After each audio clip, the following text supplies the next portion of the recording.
cristal. Ó, o Rafael Stachete mandou aqui, ó. Como é a mineração do hélio 3? Ele é gasoso e está nos poros das rochas lunares, certo?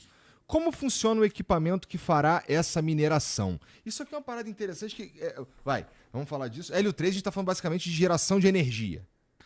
Isso aí. Né? O hélio 3, qual que é a importância do hélio 3? O único tipo, pessoal, de energia totalmente limpa que a gente tem hoje é a fusão nuclear. Não é a eólica. A eólica dá um monte de problema. A energia eólica, para você ter uma ideia, aquelas hélices gigantes, elas estão causando um problema, elas estão desviando rota de migração de aves. Entendi. Porque muitas aves estavam morrendo por causa daquele negócio girando. Uhum. As aves aprenderam que, tipo, não posso passar em Fortaleza. Tô brincando, Fortaleza não sei se tem não. Mas lá na Islândia, por exemplo, aconteceu isso. As aves que estavam migrando por ali começaram a morrer. O governo da Islândia teve que tirar essas pás gigantescas. Ah, tá, entendi. Entendeu? Porque tava matando um monte de pássaro. Entendeu? E aí tá mudando a... Aí você vai falar assim, mas que porcaria, mudando a rota de migração. Rota de migração de ave é muito importante porque, para quem não sabe, é a ave que poliniza um determinado lugar. Aí, por exemplo, de repente vai começar a nascer árvore num lugar que não tem nada a ver onde era para nascer. Aí causa um desequilíbrio. É isso que não pode acontecer. Uhum. Eólica é problema, solar é problema, hidrelétrica, nem fala, né? Inunda lá uma região gigantesca. Fissão nuclear, não precisamos nem falar, Chernobyl e tudo mais. Todo tipo de energia, ela tem um grande problema. A fusão, não. Fusão nuclear, para vocês aqui que não sabem, Dr. Octopus, Homem-Aranha, lembra do Homem-Aranha? Aquilo lá é a fusão nuclear. O Dr. Octopus, ele tinha controlado a fusão, lembra que ele vai apresentar lá? Uhum. E aí dá problema. O que o Homem-Aranha faz? Vai lá e puxa a tomada. E aí acabou. Desligou. Só que o negócio grudou nas costas dele, mas desligou ali. Então a fusão é isso. O reator, se ele der problema, é só você puxar ele da tomada. Acabou. Ele não gera resíduo, ele não gera lixo, ele não gera absolutamente nada. Não vaza, não tem nada. Puxou da tomada, ele desligou.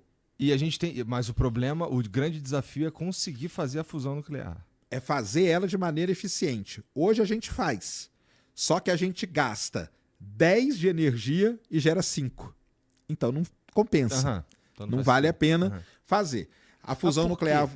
Por que é assim? Porque a gente não tem tecnologia suficiente? Porque a gente não tem o material suficiente? Não tem o material. Tá. Porque o que é a fusão? A fusão é um reator...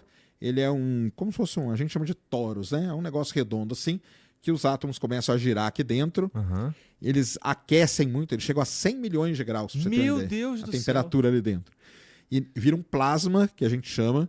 E dentro desse plasma, um átomo começa a bater com o outro. Uhum. E nesse processo de fusão, que é um átomo bater com o outro, gera energia. Basicamente é isso que vai acontecendo. Só que a gente gasta energia pra cacete pra conseguir fazer isso daí. Entendi. Porque o material que a gente tem, ele não fica estável. Então tem os recordes aí. Se você pegar aí, você vai ver lá. A China chama Segundo Sol Chinês. O Segundo Sol Chinês é um desses reatores. Eles conseguiram 120 milhões de graus, só que por, 7 minutos. Mais do que isso, o processo fica instável. Aí você tem que desligar. Aí desligam ele e tal. Então, o material que a gente usa hoje é o trítio, que é um átomo lá, um pouco parente do hidrogênio e tal, não sei o quê. É esse elemento que está usando, mas não consegue. Aí, aonde que entra o hélio 3? A gente sabe... Tá bom. Obrigado, não tem problema. Tá. A gente sabe que o hélio 3, ele estabilizaria esse processo. Então, se eu jogo o hélio 3 dentro do reator, esse processo fica estabilizado, não dá problema, e aí eu consigo gerar mais energia do que eu estou gastando para fazer. Uhum. Entendeu? Então, basicamente esse que é o lance do hélio 3. O problema todo é, onde temos hélio 3? Nós temos hélio 3 no núcleo da Terra, e está vazando lá na Groenlândia, olha que interessante, e muito hélio 3 na Lua. Porque... E a gente precisa de muitão? Não precisa. Precisa de muito pouco, na verdade. Com poucos átomos de hélio 3, a gente põe...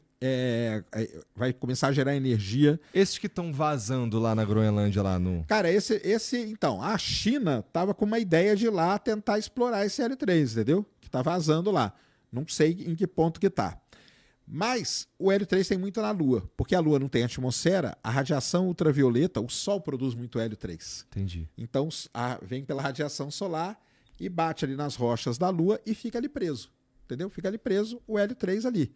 É um átomo, é um elemento, entendeu? Fica ali presinho. Entendi. Então, qual que é a ideia? A ideia é a gente ir na Lua, pega a rocha. Aliás, primeiro você tem que fazer um mapa, né? Onde tem Hélio 3. A China tem esse mapa já. É? A China tem. Então você coloca lá uma maquininha, essa máquina vai pegar a rocha, vai triturar a rocha e vai guardar o Hélio 3 nos tubinhos e a gente manda esse tubinho de volta. Parece loucura, né? Eu tive num congresso agora nos Estados Unidos, há um mês atrás, no dia do eclipse da Lua, eu estava lá nos Estados Unidos num congresso. Tive a honra e o prazer de conversar com um astronauta que pisou na Lua. O único cientista que pisou na Lua é um geólogo, ele chama Harrison Schmitt. Maneiro. Ele tem hoje uma empresa chamada Interlune. Depois o Jean pode até colocar aí pra gente, chama Interlune. Esse cara já levantou numa primeira rodada 25 milhões de dólares e agora acho que mais 30 milhões de dólares. É uma das primeiras empresas que vai buscar o Hélio 3 na Lua. Então esse cara já tem uma empresa. Não é só essa, não. Tem várias empresas, tá? Tem várias empresas. Tá aí, ó. O futuro da Terra está na nossa órbita, ó. Mas é interessante, legal, muito foda. Mas, pô, tu não tá vazando lá na Groenlândia? A Groenlândia não é mais fácil de chegar? Cara, então, mas é que a gente não sabe se esse Hélio 3, a quantidade que tá vazando, primeiro, tem que ver isso, e se ele tá vindo purinho, entendeu? Porque pode ser que ele venha contaminado, e aí pode ter algum problema. E também quem disse que os caras vão deixar a gente instalar alguma coisa na Groenlândia, né? É verdade. Alguma usina lá. Mas na Lua a gente não vai instalar usina por enquanto, não. Vamos pegar umas pedrinhas, triturar e dar-lhe. Triturar, trazer para a Terra e usar esse Hélio 3. Essa aí é a maquininha dele, ó. Então, para quem queria saber, esse aí, ó, é o robô dele. Tá vendo? Parece um tratorzinho. Ele é um trator, ele vai, tipo, engolindo, tipo um aspirador de rocha lunar. Uhum. E ali dentro dele é que acontece todo o processo para você poder produzir o Hélio 3, tá vendo? Então, esses caras aqui já são pelo menos uns 50 milhões de dólares que eles levantaram já, tá? Para poder pôr esse robozinho aí para funcionar na Lua. Então é um negócio. E não é só eles, não. Tem várias empresas hoje que já estão com essa ideia, são startups, a maior parte delas, para levar a máquina para lá. Mas, olha só que interessante. A China é foda, cara. A China é foda. A China é foda. Porque a China descobriu que tem um outro elemento que deixa o processo estabilizado também. Que chama-se tório, esse elemento. E aonde que está a maior reserva de tório do mundo? Na China. Na China. E aonde que está o melhor reator de fusão de tório do mundo? Só pode estar na China. Na China também, cara. Então, muito provavelmente, a China vai começar o processo de fusão nuclear. Porque isso aqui, todo mundo pergunta assim, pô, mas ir lá pegar o Hélio 3 na Lua, isso é uma coisa para uma janela de uns 20, 30 anos. Mas o tório não, cara. Porque o tório está ali, entendeu? A China já está minerando tório. E ela já está colocando no reator dela. Semana passada, o reator dela funcionou bem pra caramba. Maneiro. Então ela pode Isso é bom pro planeta Terra de uma forma geral, não é? Claro que é bom pro planeta Terra, porque aí nós vamos produzir energia limpa, né? E energia limpa. E aí vai evitar aquecimento global, mudança climática, poluição, um monte de coisa, né? Porque todo tipo de energia, aquilo lá que eu falei, todo tipo de energia que a gente produz hoje, ela gera algum problema. Tem algum problema associado. Entendeu? Não tem como. E agora, a melhor que tem é a fusão nuclear. A melhor é a fusão. E aí nós vamos ter energia limpa gerada.